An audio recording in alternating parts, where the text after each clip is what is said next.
3월 27일 금요일 아침 묵상입니다. 오늘 우리에게 주시는 하나님의 말씀은 신명기 2장 16절부터 19절까지만 읽겠습니다. 모든 군인이 사망하여 백성 중에서 멸망한 후에 여호와께서 내게 말씀하여 이르시되 네가 오늘 모압 변경 아르를 지나리니 암몬 족속에게 가까이 이르거든 그들을 괴롭히지 말고 그들과 다투지도 말라.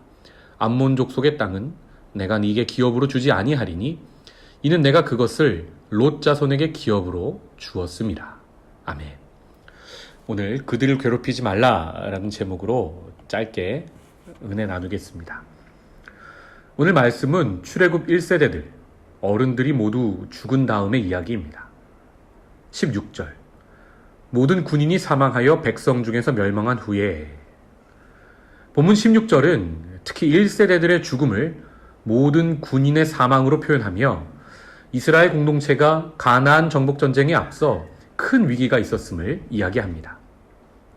전쟁에서 군인이 없으면 어떻게 싸우겠습니까?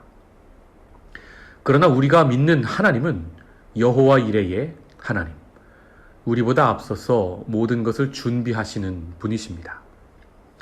하나님은 가나안 정복전쟁을 위해 광야 40년 동안 출애굽 2세대들을 하나님의 군대로 기르셨습니다. 이처럼 광야 생활이 징벌의 의미만 있는 것이 아니라 믿음으로 그 시간을 보내는 사람에게는 성장하는 시간이요 하나님의 군사로 준비되는 시간인 겁니다. 그러나 그들은 아직 실전 경험이 부족한 신병입니다. 이에 하나님께서는 그들이 어디로 갈지 몰라 머뭇거리고 있을 때 행군 방법과 방향을 친히 말씀해 주십니다. 18절에서 19절입니다. 네가 오늘 모압 변경 아르를 지나리니 암몬 족속에게 가까이 이르거든 그들을 괴롭히지 말고 그들과 다투지도 말라. 암몬 족속의 땅은 내가 네게 기업으로 주지 아니하리니 이는 내가 그것을 롯 자손에게 기업으로 주었음이라. 하나님께서는 네가 오늘 불과 구름 기둥이 인도로 모압 변경 아르를 지날 것인데 그 땅은 이스라엘의 땅이 아니고 하나님께서 직접 롯 자손에게 주신 땅이기 때문에 롯의 후손인 암몬을 괴롭히거나 그들과 다투지는 말라 말씀하십니다. 오늘 짧은 말씀이지만 이 말씀을 통해 우리가 깨닫는 것은 무엇입니까? 하나님은 이스라엘만 편애하시는 분이 아니라 사실 모든 나라를 사랑하시고 더 나아가 땅의 모든 민족을 다스리시고 주관하시는 분이신 것을 우리가 알게 됩니다. 성경을 보면 하나님께서 각 민족과 나라의 경계를 직접 정하시는 것을 봅니다. 그래서 한 나라가 제국주의적 팽창으로 다른 민족의 경계를 침노하여 약탈하는 것에 대해 하나님은 매우 분노하시고 그것을 심판하십니다. 하나님께서 정한 경계를 사람의 욕심으로 넘어선 것에 대해 하나님은 심판하시는 겁니다. 여호와 하나님께서 역사의 주관자로서 경계를 넘은 각 나라와 민족을 심판하시는 것이 구약 선지서에 너무나 선명하게 나타나 있습니다. 성도 여러분, 하나님은 이처럼 하나님은 모든 개인, 모든 민족, 모든 나라가 각자 생을 유지할 수 있도록 그 경계를 정하신 것을 봅니다. 그런데 사람들의 욕심이 과하여 그것을 넘어섭니다. 그런 제국이 역사상 많이 출현했으나 결국 칼로 흥한 제국이 칼로 망하는 것을 우리는 보아합니다.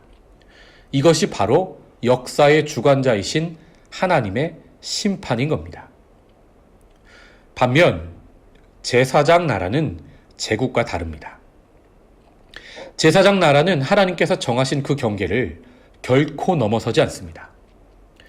다윗 왕이 하나님 마음에 합하다 말씀하신 것은 그가 엄청난 군대를 보유하고도 하나님이 정하신 경계를 넘지 않은 데 있습니다. 다윗은 제사장 나라의 경계를 다 차지하고 난 이후에는 부대의 말의 힘줄을 끊어서 제국으로 나아가지 않았습니다. 이처럼 제사장 나라는 내부적으로는 이웃의 땅의 경계를 넘어서지 않고 더 나아가 외부적으로는 다른 나라를 절대 침략하지 않습니다. 우리나라도 마찬가지입니다. 우리나라가 한국전쟁 이후 약 50년간 한강의 기적이라고 불리는 경제 부흥을 경험한 것은 분명 하나님의 축복입니다. 우리나라는 역사상 다른 민족을 침입하지 않은 지구상에 몇 안 되는 나라이기에 하나님께서 기름 부어서 복음의 제사장으로 사용하신 것입니다.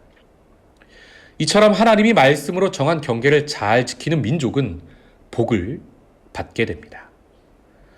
그런데 역사를 보면 하나님 정하신 경계가 주로 언제 허물어집니까?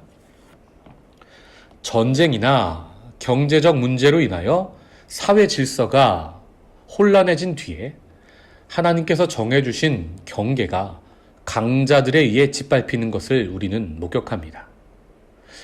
IMF 때 한국의 많은 회사들이 줄줄이 외국 자본에 넘어갔습니다. 강대국들, 부자들은 그때 중산층들, 또 중간 사이즈의 기업들, 가난한 사람들이 내놓은 부동산과 회사 주식을 헐값에 사서 지금은 엄청난 부자가 되어 있는 것을 우리는 압니다. 이처럼 돈 있는 사람은 위기에 더 돈을 벌고 돈 없는 사람은 위기에 더 큰 어려움을 겪습니다. 이웃의 경계표가 모두 허물어지고 강자의 것이 되었다 이 말입니다. 지금 코로나19 바이러스로 제가 가장 걱정하는 건 사람의 생명과 건강이고 그 다음으로는 산 사람들 사이에 경제적으로 부익부 빈익빈 사태가 더욱 심화될 것이 가장 염려됩니다. 살아도 사는 게 아닌 그런 세상이 오는 것은 우리가 막아야 하지 않겠습니까? 신명기 19장 14절에 하나님은 이런 말씀을 하십니다. 네 하나님 여호와께서 너에게 주어 차지하게 하시는 땅, 곧 너의 소유가 된 기업의 땅에서 조상이 정한 네 이웃의 경계표를 옮기지 말지니라. 아멘. 저는 하나님께서 정한 개인의 경계, 민족의 경계가 사람의 욕심으로 인해 침범되지 않기를 기도합니다.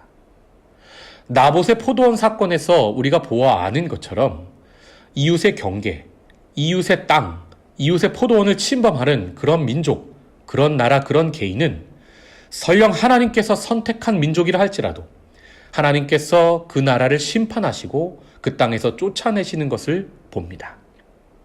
성도 여러분, 우리는 오늘 아침 1세대 군대가 모두 죽고 신병인 2세대들에게 하나님께서 하시는 말씀을 들었습니다. 두려울 수 있는 상황에서 하나님은 자신이 민족을 주관하시고 더 나아가 모든 민족을 사랑하시는 분임을 분명히 말씀합니다. 그들은 그래서 하나님의 말씀 안에서만 전쟁을 해야 하며 함부로 누군가를 침략해서는 안 된다는 것을 배웠습니다. 또한 하나님이 자신들에게 주신 경계선까지는 그것을 차지하기 위하여 또한 담대하게 전투에 임해야 함도 깨닫습니다. 이들은 지금 침략 전쟁을 하는 것이 아니라 하나님이 주신 땅, 하나님이 주신 경계를 지키고 회복하는 전쟁을 하기에 하나님이 함께 하시고 그래서 그들은 담대할 수 있었습니다. 우리도 요즘 두려움의 시기를 보내고 있습니다. 오늘 주신 말씀에 귀 기울여 우리가 나아가야 할 방향은 어디인지, 우리가 의지하는 하나님은 어떤 분인지 깊이 깨닫는 시간 되시길 축복합니다. 우리는 하나님이 선택하신 복음의 제사장입니다. 제사장은, 그리고 제사장 나라는 하나님이 말씀으로 정하신 경계를 지키고 그것을 회복하기 위하여 싸우는 존재입니다. 이처럼 어려운 시기에 우리 때문에 이웃의 경계표가 옮겨지는 것이 아니라 우리 때문에 각 사람의 생업이, 각 사람의 기업이 더욱 굳건해지는 세상이 오기를 소원합니다. 기도하겠습니다. 하나님 은혜와 사랑에 감사합니다. 오늘 출애굽 2세대들에게 주신 말씀처럼 우리도 하나님이 어떤 분인지 알아가기 원합니다. 하나님이 우리를 편애하시는 분이 아니라 우리를 선택하신 것은 세상 모든 민족을 위함임을 알게 하여 주시옵소서. 하나님은 모든 사람과 모든 민족에게, 모든 나라에게 각 경계를 정하셔서 모두가 각자 살아갈 수 있도록 허락하신 것을 봅니다. 하나님, 우리가 이 어려운 시기에도 각자의 생업이 하나님이 주신 은혜로 건강하게 서가는 것을 보게 하여 주시옵소서. 사람의 욕심이 무한하여 남의 것을 침범하는 시기가 오지 않도록 주님 우리를 지켜 주시옵소서. 예수님의 이름으로 기도하옵나이다. 아멘.